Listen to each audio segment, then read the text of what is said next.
ప్రార్థన చేయండి. ప్రియులారా, వాక్యము చేత మనకు పౌలు గారు తెలియపరుస్తూ ఉన్నాడు. ప్రార్థన అనేది చాలా ప్రాముఖ్యమైన ఆయుధం. అపవాది దేనికి భయపడడు కానీ ప్రియులారా గమనించండి, ప్రార్థన అంటే వాడికి భయము పడుతుంది. అపవాదిని ఎదిరించగలిగినటువంటి ఆయుధము మన దగ్గర ఏమైనా ఉందంటే ప్రియులారా, ఒక ప్రార్థన అనే ఆయుధం. వాక్యము వానికి తెలియనిదేమీ లేదు. బైబిల్ పట్టుకొని వాడు ప్రసంగం చేయగలుగుతాడు. అపవాది బైబిల్ను పట్టుకొని ప్రసంగము చేయగలుగుతాడు. అద్భుతమైన మెసేజ్ ఇవ్వగలుగుతాడు. అద్భుతమైన మెసేజ్ ఇవ్వగలుగుతాడు. వాడు మామూలు వ్యక్తి కాదు. వాడు దేనికి భయపడడు.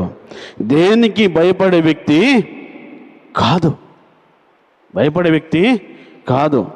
నువ్వు కత్తులు తీసుకున్నా, నువ్వు ఇంకా ఏది తీసుకున్నా దేనికి భయపడడు. నువ్వు పొద్దంతా కూర్చొని పాటెనక పాట 100 పాటలు పాడు. పాటెనక పాట 100 పాటలు పాడు. వాడు దానికి ఏమీ భయపడడు. వాడు మంచి సంగీతకారుడండి. చెప్పాలంటే మ్యూజిక్ డైరెక్టర్. వాడు స్తుతించడంలో, పాటలు పాడడంలో మరి నేర్పరి కలిగినటువంటి వ్యక్తి. ప్రియులారా గమనించండి, అతనేమి సామాన్యుడు కాదు. మనకు మోకాలు ఇచ్చింది, మనకు ప్రార్థన చేసే అవకాశం ఇచ్చింది.